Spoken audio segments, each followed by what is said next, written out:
Good evening, and thanks for joining me for Porch Talk. And I wished I was out on the porch today, having a glass of iced tea instead of having to have coffee. But thank God for a good cup of coffee. And well, I wanted to talk today about something that I've been thinking on here lately is biosecurity on the homestead. Is it necessary? Should we be concerned about biosecurity? Oftentimes when we think of biosecurity, we think of our animals and our livestock, but also it concerns us physically, our own personal beings, with such new diseases like the coronavirus, and this time of the year the flu virus and other things. So I think that biosecurity is something we should think about on our homestead. If you're a farmer, rancher, homesteader, if you're just an individual living just your life and you're watching this video, I don't want to be a fearmonger. I don't want to scare people, but it's something very serious to take. We take serious here our security. We have things here that we do, little things that we've discussed and went through. If certain events happened here, what we would do. We even have protection here, firearms and such as that, to protect us in the event of if we were someone meant harm towards us. I hope that never happens. But we have means in place. We have certain signaling. Our neighbors are watchful here. We're all kind of like a clan here around here. We all watch out for each other. Sometime back, my dog was out here, and for some reason he went up the hill here to my neighbor's house and was whining at his door. And the neighbor went to the door and opened it up, and there's my little dog, Foxy.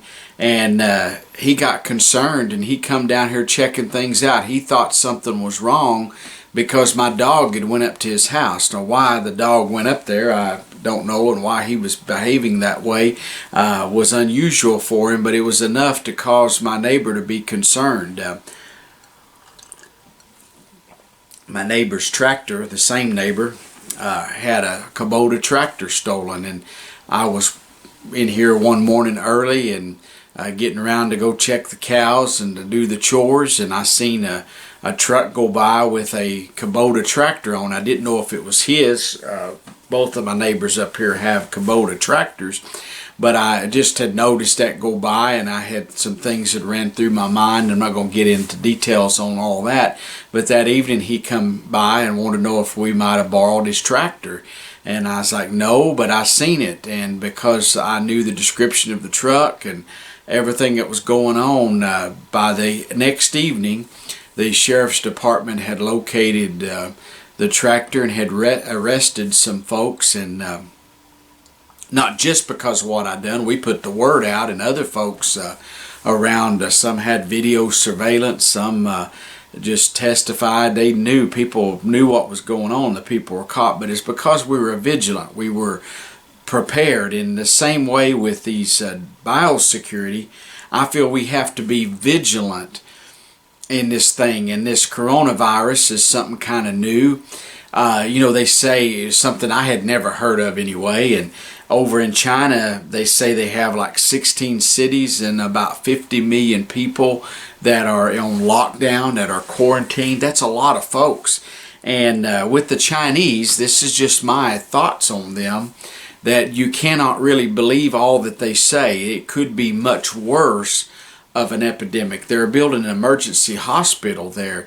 It takes a long time to build a facility, a hospital especially. So if they're working on a hospital, they must be planning on this being a big catastrophic event, and they're even calling it that. And we have brought our diplomats and people back to the United States, and are leaving there, and the cases are actually here on our soil. So what do you do to watch out for biosecurity? One thing is start getting prepared. Get surgical masks, respirator mask, whatever. Getting some things, getting gloves, disposable gloves and things. antibiotic things, like hand sanitizers, stuff like that. But look on YouTube and see what people are telling you what to do and get prepared. One nice thing about living in the rural community here is there's not as many people. But from what little bit I've read about this or listened about this virus, this new coronavirus, is they really don't know as much as they would like to know, and they believe that it could be spread like up to 30 days after you come in contact with it. Even if you didn't come down with severe symptoms, you could spread it.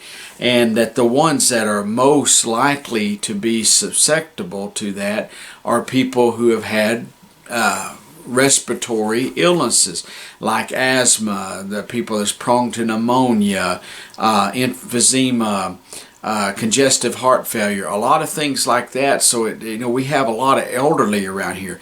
Letting them get notifying them and instructing them on what to do. If you've got elderly parents, grandparents, whatever, working perhaps for a while, if it continues to spread, some folks probably need to stay home and not get out and maybe not go to certain public events because there's a good possibility of it being spread. Not flying an airplane. An airplane is a perfect environment to spread germs. It's a closed environment. It's a closed loop type system as far as the airflow goes, and I could see that being a serious issue. I even thought here locally, not very far from here, we eat at a Chinese restaurant a couple or 3 times a year, and this lady that runs it, we've gotten to know her, but she's from China, and she leaves here and goes back home to mainland China and visits with her family on about a yearly basis, and then she will come back here and run her restaurant. And she could be a carrier. I'm not saying she's went lately, I don't know about that exactly, but let's just say she says tomorrow she's going to go to China, or maybe she's just been to China and she's come back and actually a carrier of the disease and get it started, and you could possibly catch it there at her restaurant. I mean, just the idea, just something to think about. Some might think, well, you're just blowing it out of proportion. The thing is, they just don't know. But this plague is like an epidemic, and it's a plague. It's something that the Bible warns us that in the last days, Jesus said, in Matthew 24, he said there'll be earthquakes, famines, diseases, pestilences, in diverse places. I consider pestilences as a disease, but we're seeing things that used to were eradicated, were considered eradicated, that are actually coming back now. In Los Angeles, there is the homeless situation. A lot of people on drugs and alcohol and stuff, and have just, their lives are ruined, and a lot of them have ruined their own lives, but they're in this situation where they're the sanitation and all is so bad that people have contracted diseases that were once considered eradicated, especially here in the United States. So what do? You take precautions. Watch people on YouTube and read things about how to protect yourself from these things. Also, if you are a homesteader, you probably have poultry or have pigs or cattle or whatever, or a combination of all kinds of stuff, but having some form of a biosecurity on your homestead regarding your animals.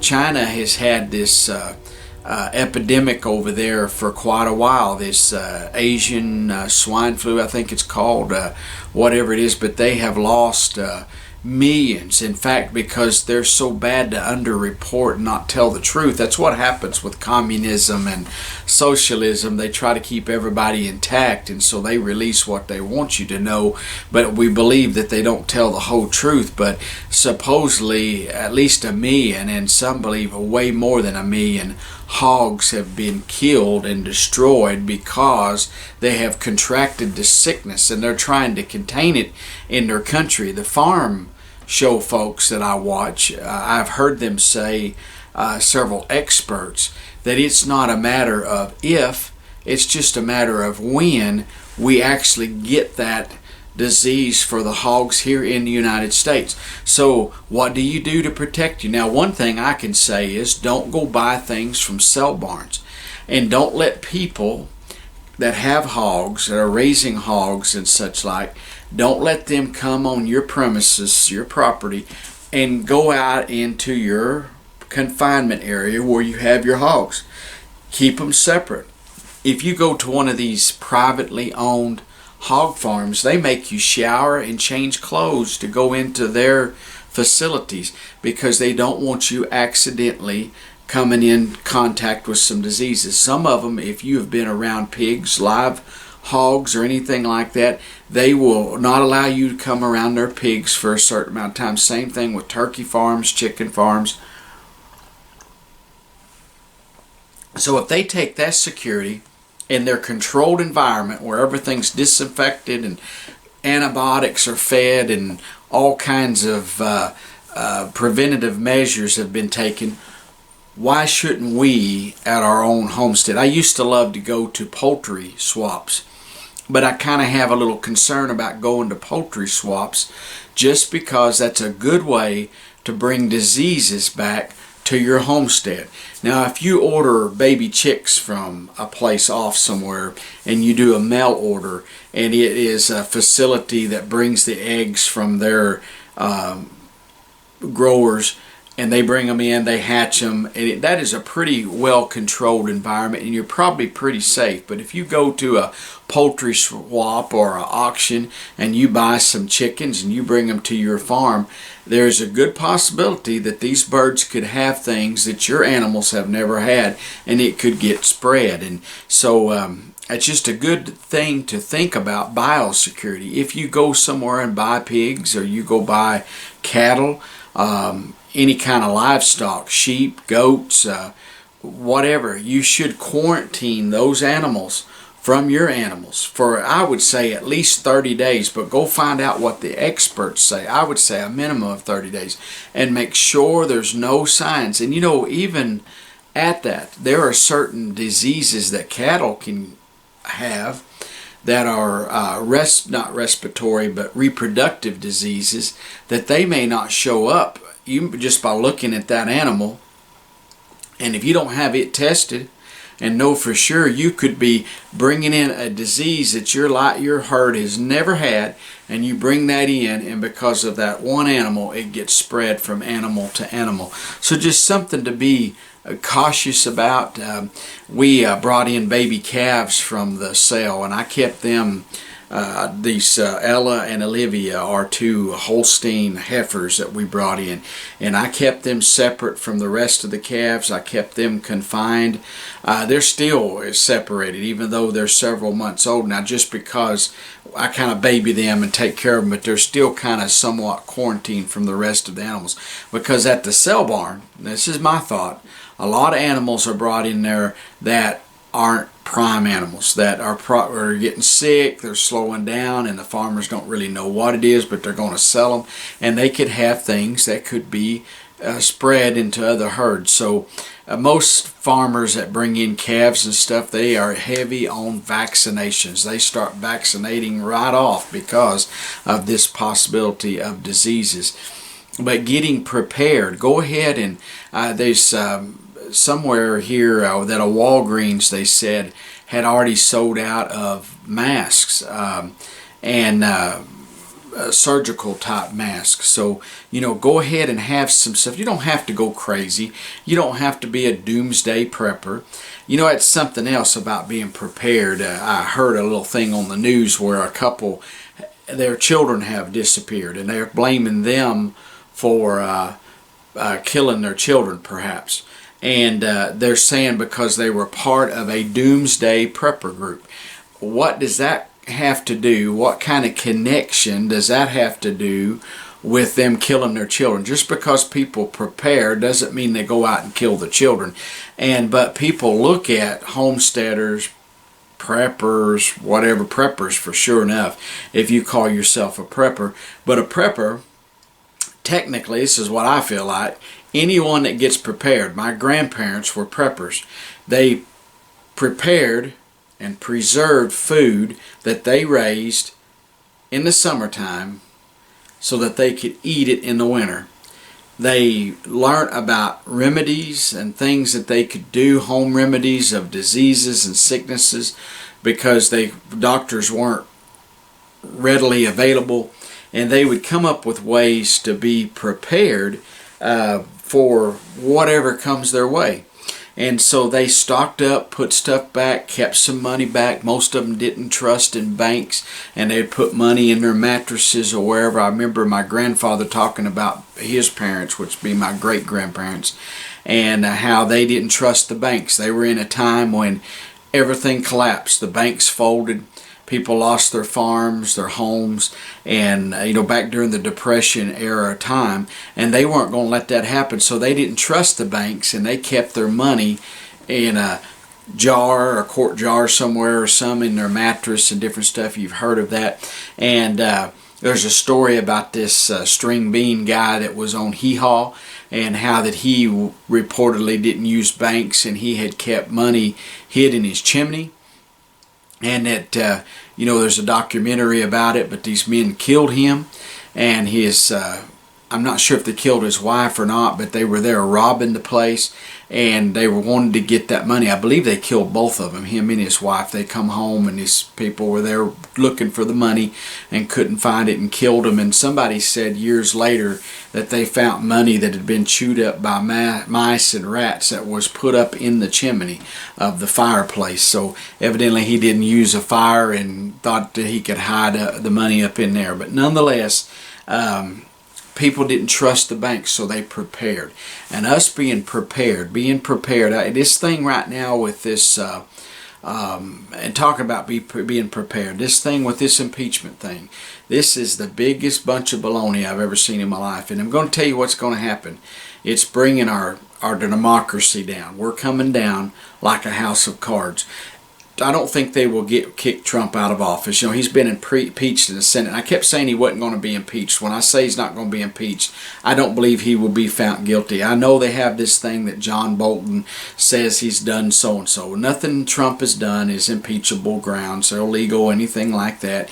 And also, I don't think this one man's word against all the others that have, you got to have more than one witness to collaborate what's going on, and they can't do that. There's none of that, no collaboration going on here. Even if John Bolton, I like John Bolton, and I really thought highly of him. I still do. I really think that this thing the New York Times put out has been conveniently orchestrated to be. They're doing that. The Democrats, I shouldn't say that, but those on the left, Democrats, whatever, the group in Washington, D.C. that's leading this thing, they conveniently keep, when Kavanaugh was running for Supreme Court Justice and others, it's just been conveniently brought up, and they have their timing down, and they've, if they'd have wanted to have John Bolton testify, they could have went to court and had all that done already. So it's all an orchestrated thing. I don't think there's nothing there that's going to remove Trump from office, but let's just say it did. The stock market Monday went down big time, all because of the coronavirus. I also believe it could have been led also, one other thing was because of this story from the New York Times that John Bolton has said that Trump wanted to withhold funding for Ukraine. It could be that hurt too, but it went down quickly. It just shows you how vulnerable our country is. And it wouldn't take much for it to come down. Financial experts that I've listened to on YouTube, and I read a lot of trade magazines that I get, so I keep on a lot in newspapers and things like that. But I listen to people I consider to be real experts, and they say that they believe that if a Democrat got elected or if Trump got impeached, our economy here would start going down bigger than it is. We're going in debt, trillions of dollars in debt. Our country's in trouble already, but it's going to be what will really bring it down. Not that Trump's such a great guy, but just because of the uncertainty that people have would bring it down. So being biosecurity this may sound funny, but securing yourself, getting yourself in a position that should the stock markets crash, if everything goes, let's say you have a 401k and you wake up tomorrow and it's half the value that it was. A lot of people just in one day, I think in the last year, in one day they lost, the stock market did. Now in one day it can come back, and it'll come back, I believe. I don't think it's over with at this point. But a lot of economists, even Democrat economists, say that if one of the people that's running right now was to become president, the economy would begin to take a nosedive just because of their policies that they want to enact, the tax hikes and all that kind of stuff. Not getting in as a political pundit, but I'm just going to tell you this much right now is being prepared. Get yourself in a position as debt-free as you can. Get yourself a little bit of money put back somehow. Get your food, where your food's established. I'm not talking about going out and getting prepared for 100 years. And you can't do that all of a sudden. Just slowly start working your way in to the point that you're prepared. Have you a little chicken feed. If you got chickens, have your little chicken feed. If you got pigs, have a little feed put back. Don't just wait and have to go buy a sack just every few days and just turn over and over where you're living paycheck to paycheck and just barely surviving. Get yourself in a position. If you've got to do away with some things, like maybe financing some of your vehicles, or maybe you got to get rid of your satellite TV because of the cost, you do whatever you have to do to get yourself in a good position. And to me, that's all part of biosecurity at the homestead, is securing what is yours. The other day, we've been having coyotes come up, been trying to catch our chickens. I know there's these people that say, oh, don't kill the coyotes. I'm going to tell you what, I'm going to protect what's mine. They say, oh, well, if you kill one out, then others will come in and start harming your stuff. Well, these coyotes we have here are harming our stuff. They didn't get the message that they're not supposed to harm our stuff, and they've been catching our turkeys, our chickens, different stuff like that. Well, the other morning we had a light snow, very light snow, but anyway, I had kept the chickens up, didn't turn them out, but I've got guineas that rooties. Well, a coyote was chasing a guinea right here in front of our house, right here in our front yard, and we were fixing to leave to go to work. My son seen it. Because we're prepared, he ran in, and he's really good with a gun, way better than I am. He brought that gun right out. Coyote was over here just a little ways, maybe 100, 200 yards, whatever the yardage was, but just like that, he took the coyote out. Why? Because we were prepared. You need to be prepared. I know there's these folks that say, oh, we don't need guns, we need all that stuff. I'm prepared at my homestead. Am I 100% there? No, I'm working on it. I'm constantly working to be prepared here. So I call myself a homesteader, but I'm also, you could call me a prepper, that we could keep preparing to get ready. Are you ready? If a coyote ran up in your front yard catching your chickens, would you be able to do anything about it? If you don't have a gun, you might as well throw rocks at that coyote, but he's going to do just exactly what he wants to do. And in these days that we're living, and the promises we have based upon God's Word, if there's ever been a time to be prepared and make yourself your biosecure the best you can, and I'm talking about your area that you encompass, doing what you can and using common sense. That's something that's gone by the wayside today, but using common sense. Getting prepared is so important and vital, and do it now instead of waiting. Let's just say, I'm hoping this virus, I hope they're overplaying this. I hope the news media is overplaying it. I hope it's not as bad. I listened to a guy today on talk radio when I was going down the road, and he says that he thinks that it's not as severe as they're going. It's going to be okay. It's going to kind of die down, kind of like a influenza outbreak, and it'll be done. Others are saying it's much severe. So I hope for the best, but I'm prepared for the worst, just because if this thing is true and it gets worse. You don't want to wait till there's thousands or millions of people in our country, here in the United States of America, that are infected, and then you decide, oh, I better go to a major city, to Walgreens or somewhere, and get me some surgical masks and get some preparations made. You need to make preparations now. And it could be, what if we had to do like they do over in China? They got, I think it's 16 cities, and estimated, some have said 30 million, some have said 50 million people on the news. However many people. So what if they did that here and we had to be quarantined, and you couldn't go to the store, you couldn't go anywhere? Do you have something put back? They sell dried foods that you can have, that you can buy in a bucket, put a couple buckets in the corner of your bedroom.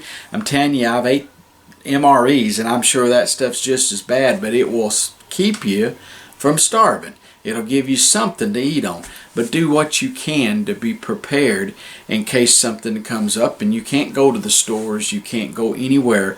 Be somewhat prepared. You might be able to make it without electric for a few weeks. You might be able to make it without communications, but can you make it without food and water? Thing is, if they quarantined us, we'd probably all have our electric and our phones.